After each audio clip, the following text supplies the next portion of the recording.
Hello viewers, Swati home কুকিংয়ে তোমাদের সকলকে স্বাগত। নমস্কার, আমি স্বাতি। তিন কোনা পরোটা, স্টাফড পরোটা, হাজারো রকমের পরোটা হয়, কিন্তু আমি হলফ করে বলতে পারি এই রকম পরোটা কিন্তু তোমরা আগে কখনো কেউ খাওনি।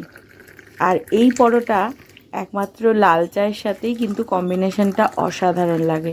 এটা কিন্তু দুধ চায়ের সাথে একদম মানাবে না, এটা কিন্তু আমি বলে দিলাম আগে থেকে। চলো পরোটাটা কী কী দিয়ে বানাচ্ছি বলে দিই। এই যে আমি নিয়ে নিয়েছি মিষ্টি আলু, এখানে 4টি মিষ্টি আলু নিয়ে নিয়েছি, যেটা ভালো করে পিল করে নিলাম। পিল করে নেওয়ার পর চলো এবার ধুয়ে নেব। আমি এখানে যে কটা পরোটা করেছি তার জন্য আমি 4টেই নিয়েছি।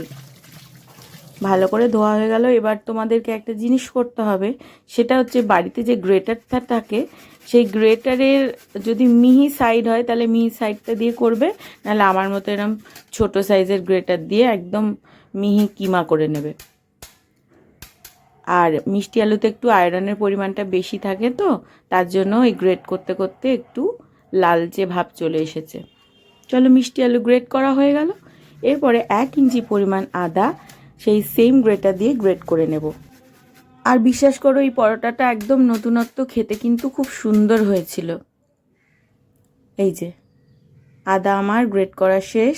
এরপরে নিয়ে নিচ্ছি আমি টুকটুকে লাল লাল কাঁচা লঙ্কা, তোমরা গ্রিন চিলিজও নিতে পারো। আর যারা গ্রিন চিলি খেতে চাও না তারা চিলি ফ্লেক্স নিয়ে নিতে পারো। আমি এখানে টুকটুকে লাল লাল কাঁচা লঙ্কা ছিল, একদম কুচো করে নিলাম। এরপরে নিয়ে নিচ্ছি 1 টেবিল স্পুন সাদা তিল। নেক্সট নিয়ে নেব 1 টেবিল স্পুন কাসুরি মেথি। নেক্সট হচ্ছে 1 টিস্পুন নিয়ে নেব কালো জিরে। আর হাফ টিস্পুন নিয়ে নেব হিং। এবার এটা নিয়ে নিচ্ছি ধনে গুঁড়ো 1 টিস্পুন। নিয়ে নিচ্ছি 60 গ্রাম মতন বেসন। আর 80 গ্রাম দুবার করে, তাহলে কত হচ্ছে 160 গ্রাম আটা। এরপরে পরিমাণ মতন দিয়ে দেব লবণ। আর শেষে দিয়ে দেব 1 টিস্পুন জোয়ান। এইভাবে হাতে ভালো করে ডলে নিয়ে দিতে হবে। এরপরে চলো এটাকে আগে শুধু শুধু জল ছাড়াই খুব ভালো করে মিশিয়ে নেব।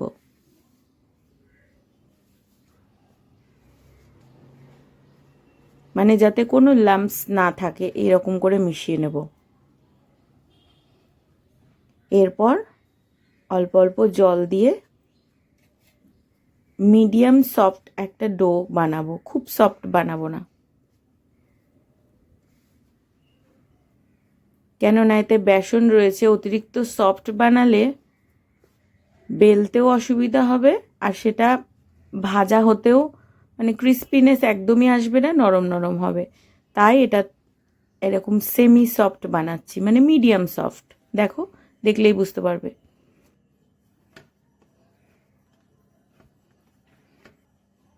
চলো তাহলে আমার আটা মাখাটা শেষ। দেখো 1 কাপ জল নিয়েছিলাম, হাফ কাপ জলেই পুরোটা মাখা হয়ে গিয়েছে। এরপরে গ্যাসটা অন করে আমার গ্রিল প্যানটা বসিয়ে নিলাম। ভেবো না যে গ্রিল প্যান ছাড়া ভাজা হবে না। গ্রিল প্যানে কি হয়, অল্প তেলেও ভালোভাবে ভাজাটা লাগে। আর যেহেতু গ্রিল মার্কসগুলো পড়ে, ওই অংশগুলো একটু বেশি ক্রিস্পি লাগে।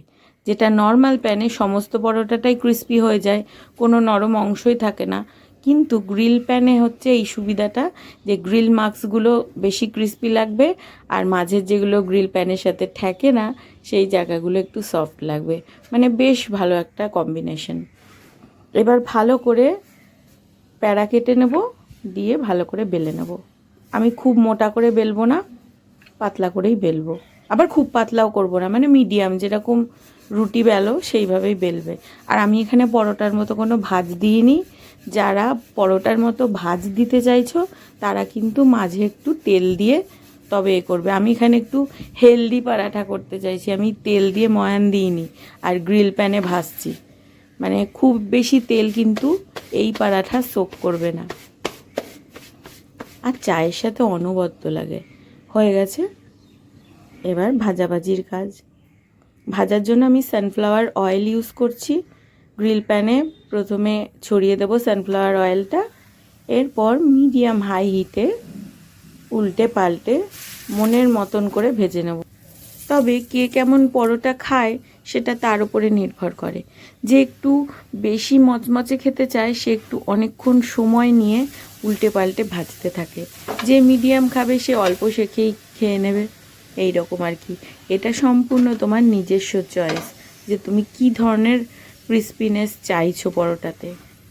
এই যে আমার হয়ে গেছে, আমি এই রকম ক্রিস্পিনেসই চাইছিলাম। আমি এখানে 2টো পরোটা ভেজে দেখালাম, বাকিগুলো আর ভেজে দেখিয়ে সময় নষ্ট করলাম না। আশা করতে পারছি যে তোমরা সবাই বুঝতে পেরেছো যে এই পরোটাটা কিভাবে ভাজতে হবে, কিভাবে মাখতে হবে, কি কি ইনগ্রিডিয়েন্টস ইউজ করতে হবে। তোমরা কিন্তু এটা বাড়ির মানুষকে বানিয়ে খাইয়েও তারা কিন্তু খুব খুশি হবে। কেননা প্রত্যেক দিন একই লুচি কেউ খেতে চায় না। আর লুচি কিন্তু ডিপ ফ্রাই, পরোটা কিন্তু শ্যালো ফ্রাই, তা আবার গ্রিল প্যানে করলে সেটার কিন্তু আরও মানে হেলদি হয়। আমার গলার সাউন্ডটা একটু অন্যরকম লাগতে পারে, সর্দি লেগেছে। আশা করছি তোমরা ক্ষমা সুন্দর দৃষ্টিতে দেখবে বিষয়টা। আর আমার রেসিপিটা ভালো লাগলে আমার ইউটিউব চ্যানেল থেকে যারা দেখছো তারা সাবস্ক্রাইব করে দিও, আর পেজ থেকে যারা দেখছো তারা একটু